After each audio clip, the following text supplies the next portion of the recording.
Pitong taon na ang nakakalipas nang bulagain ng balita ang buong mundo na isang miyembro ng hashtag ang namatay dahil sa pagkalunod.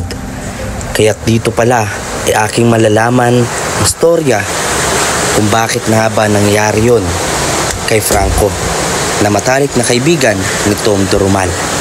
Sa napakagandang karagatang ito ay hindi mo aakalain na dito mangyayari ang napakalaking bangungot sa buhay ni Franco. Yung anak ni ma'am, yung kanina yung kasabay natin, anak niya, yung kaibigan ko. Yung nagdadala dito. Bali, yan. Kasi yung pangyayari, sir, alam mo naman, pag sa probinsya, maraming, yung parang may naniniwala kayo sa mga... May mga ayun, kuha-kuha po, no? Pagkabago. Pagkabago. Maingay pa naman yung si sir, ano? Nakasama niyo rin po yun, no? Oo. Yung pala po ang ano, bali, nalunod po yun, di ba? Nalunod, sir. Yun nga ang pinag-uusapan, no? Ba't kasi nalunod, marunong mo yung lumangoy. Oo, saka meron silang life vest ata po. Tapos biglang ganun, kaya maraming ano, dahil ko pinapanood yun sa Showtime. Wala yun, mga 15 minutes ata o 10 bago nakita. Grabe po. Ano niya? Wala na. Bukan na dali ng hospital. Hindi talaga kaya.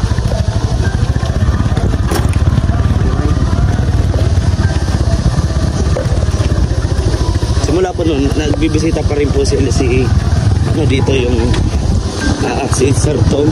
Tom ba yun? Minsan, pag may ano, rin yung lulo niya, pumunta yun dito. Maraming nagulat nun. Na ano? Ata doon si Vice? Opo, Vice Ganda.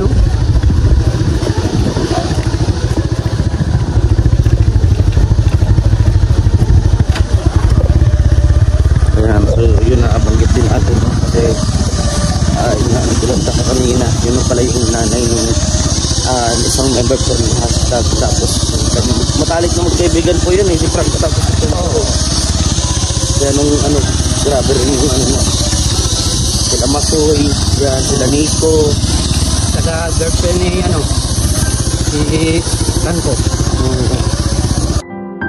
Kaya't mga kalangga, samahan niyo po kami sa ekspedisyon namin dito mismo sa Davao del Sur, kung saan ay ating nalaman at nakadaupang palad ang nanay ng isang miyembro ng hashtag na si Tom Durumal.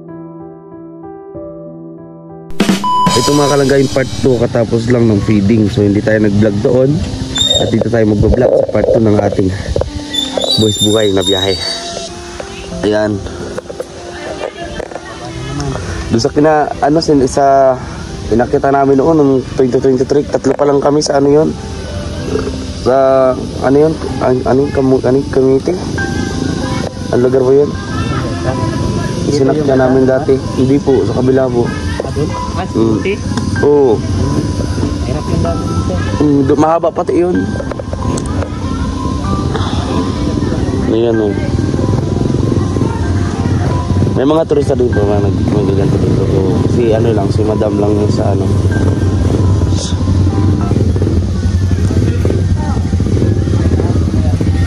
Kaya naka-ready na po. Ano nangyari po doon sa isang motor kanina?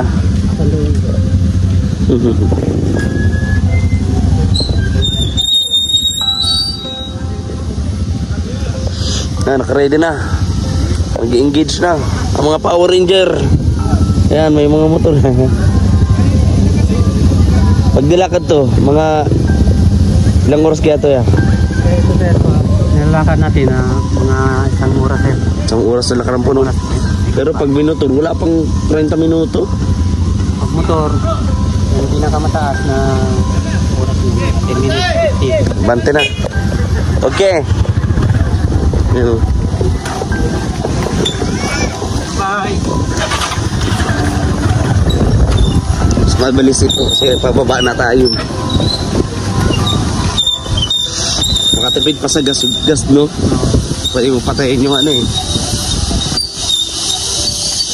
Bye-bye! Bye-bye! Ayan, babay na sila. Pares pa tayong malaki-laki ko yan.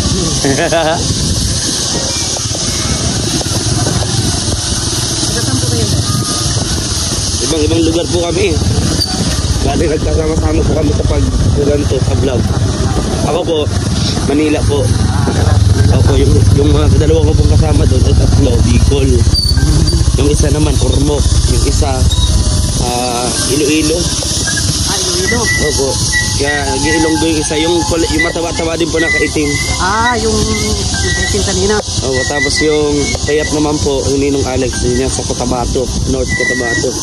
Tapos yung isa po, sa Davao dito, Davao del Sur. Yung isa, parang taga-ano yata yan, Sur yan. Oo. Yung asawa niya, yung asawa niya, yung taga dito yun. Oo. Amin. Yan, kapatid ni Clip. Opo.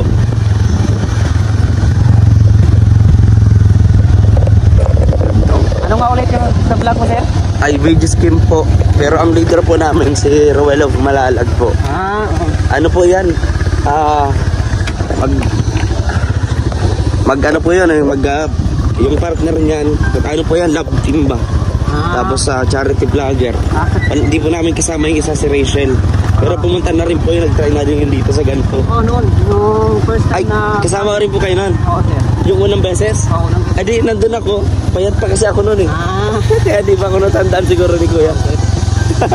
Alam, tagal-tagal na din. Tatlong, ano yun, 2023. Taon. Oo.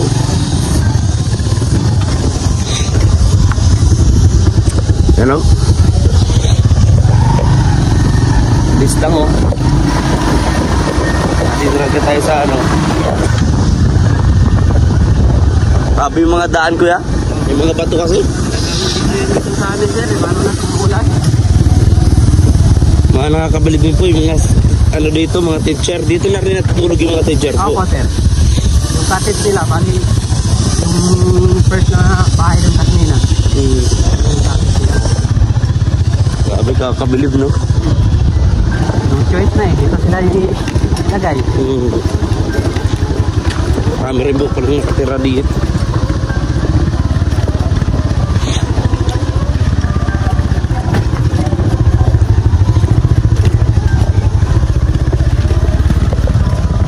Mga kalangga, samahan niyo po kami dito sa part 2 ng ating pababa sa bundok. Balik po kami dito. Ngayong buwan din, magbalik din kami kasi masyete, biyahe na kami pa Bicol, tapos kunting pahinga doon, balik ulit dito sa Mindanao. Meron pang bahay din kanina doon sa nakita natin sa Sampang Sitio. Tapos nung meron pa yun, Galupon. Yung mga sa sitio po sa taas. Sa taas, yung pinakamaraming bata doon. Dito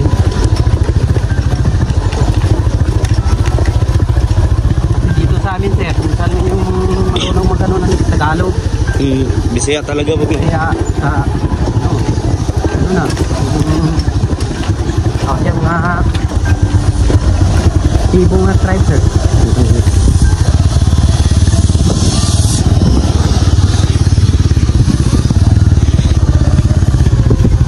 Pumunta na po rin po dito yung grupo ng hashtag noon. Oo po. Yung hashtag na pumunta dito sir, bali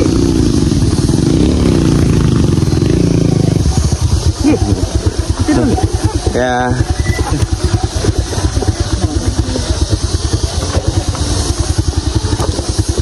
dito rin yun eh, may dagat po no, yung kay Franco. Dito namatay si Franco. Sir Franco sir.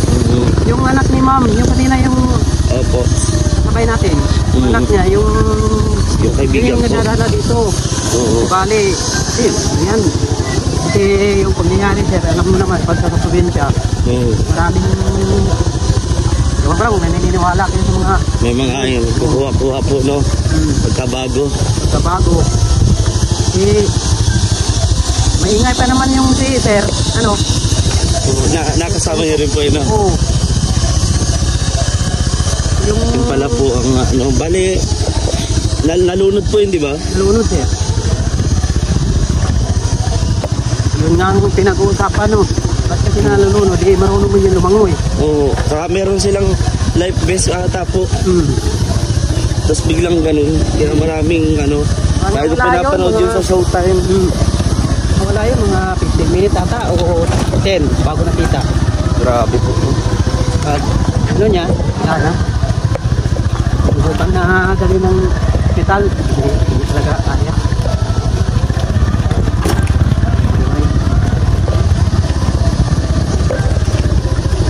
Simula po nun, nagbibisita pa rin po si ano dito yung si Sir Tom. Yung Tom ba yun? Minsan, pag may ano, anniversary yung lulo niya, minsan pumunta yun dito. Maraming nagulat nun. Na ano? Ata doon si Vice. Opo, mas ganda. Dito.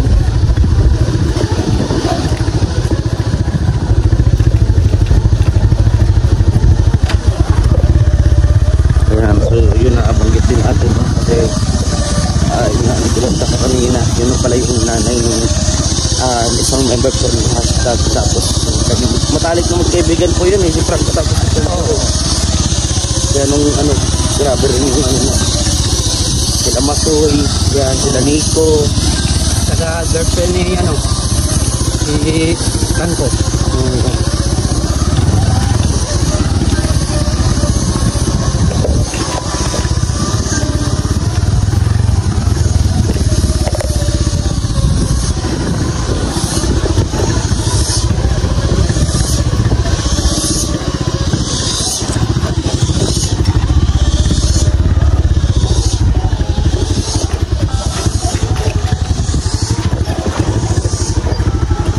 Bukas kayo ang ulit eh. Opo, iwas po kami. Ay, hindi po. Nagbiya din po kami pa Malalag. Pamalalag pa naman. Opo. Tapos, pahinga ng konti. Tapos biyahe na no. Wala, tulog lang yung pahinga namin. Maraming salamat pala sir. Opo. Babalik po kami dito sa lugar na po. Maghahandaan pa namin na mas malaki. Para talagang makapagbigay ng doon. Kasi bira na lang yung dito. Pupunta dito kasi alam mo na daan. Napaka hirap talaga ng daan namin. Talagang sadyain talaga po no. Pupuntahan ganito.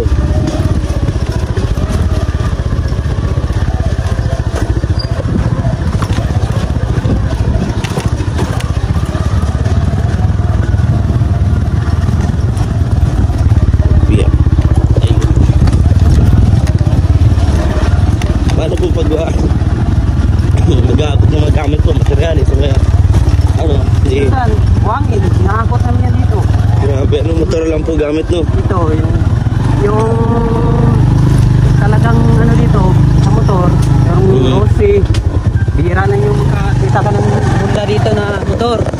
Kasi, pag itong Rossi, tumatagal, talagang good quality talaga siya. Talagang lalaban talaga ba? Pagka yung ibang mga brand branded lang pero yung quality quality talaga. Pero si Rossi pag sabi nila dali masira pero nakadepende yung depende sa gamit. Halos pares lang naman yung mga motor yan, kakabaldo lang sa brand. Ito ang pinakamalakas na motor namin dito, kumbaga sa amin lang. Iwan ko sa iba. Ay, nag-gamer na din po ako motor ng Rossi dati. Opo, talagang maganda naman po siya. Depende na sa pag gumagamit. Lahat naman po eh. Lahat ng motor kahit pa yan. Branded kahit pa ano. Basta di mo alagaan sa maintenance. Wala. Well, anong pangunahin pag ginagawa po ng mga tao doon? Produkto, ganyan. Sir, yung minsan nagkukopra, minsan din mais, minsan naman yung iba tatrabaho dun sa Davao sir. pinaluwas po sila. Oo, luwas sila, tatrabaho doon. Pero yung mga misis nila, dito lang. Mga bata. Yun lang. Pero yung high school namin dito, layo talaga. Doon pa sa ano. Tulad po niyan, yung estudyante na yan. Malakad lang yan. Lalakad. Yan, di ba delikado kasi lalo babae tapos Pero bihira lang yung lalakad mag-isa. Bihira lang yun. Pero yung karamihan talaga sama-sama. Pag umulan dito kuya, puro dito mas lalo mahirap. Oo. Kasi yung tubig no? Yun yung namin dito, pag umuulan, talagang pag meron kang motor, kahit umuulan, hindi naman po pwede. Sabay mo lahat ng estudyante mo. Minsan, sa isang bahay, tatlo yung estudyante. Ganun. Kasi ganun ba itong daan natin? Talagang hirap talaga. Pilitan ka talaga maglakad.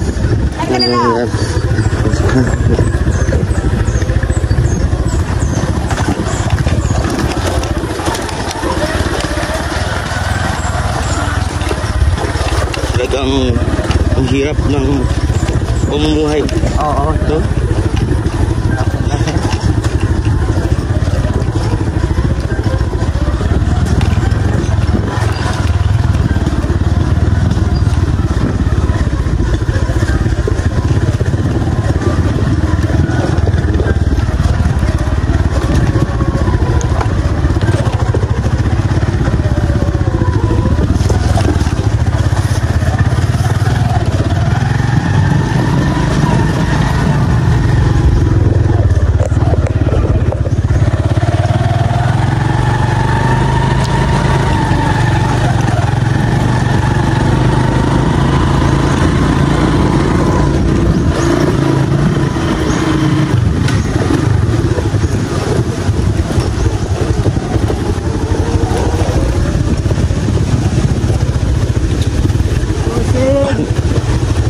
Mabilis lang yung pabalik no? Oo, pabalik. Ang problema. Pero yung papunta pa doon, hihirapan ka. Araw-araw to kuya, nagawa nyo. Oo, sir.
Yung motor lang ang makakapasok. Sakyan talagang hirap. Sana naman dumating yung panahon na makita naman ng gobyerno to magawa ng kalsada. Kasi para malaking bagay po na maayos ang kalsada kasi yung produksyon, yung transportasyon ng produkto mapadali lalo kapag sa mga pangailangan, lalo kapag merong buntis, mahirap pag-usapin medical, yan diba kuya, Talagang mahirap yun pag may magkasakit, ganun. Pero wala nang nanganak sa bahay po. Bali po, wala na sir, kasi binabawal yun.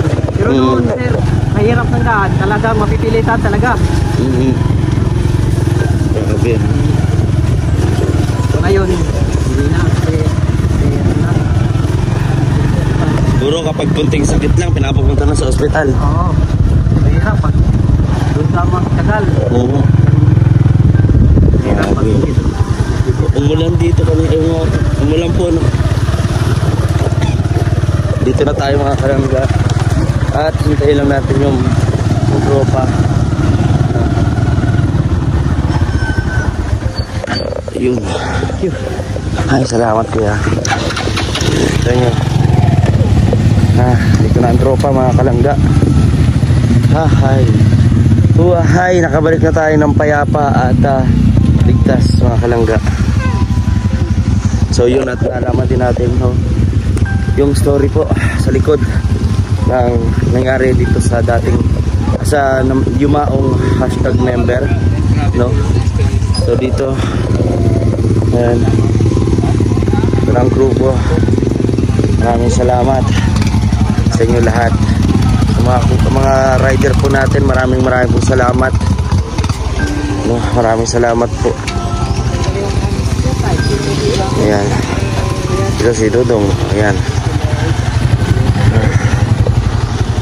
alright, ayos, lapit lang.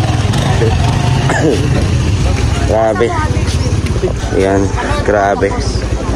So yun mga kalangga, at pupunta na tayo sa Calabibigalo sa bahay po nila Kuya Cliff. Maraming salamat sa inyong patuloy na pagsuporta at paniniwala sa amin lahat. See you po sa next vlog mga kalangga. Bye bye.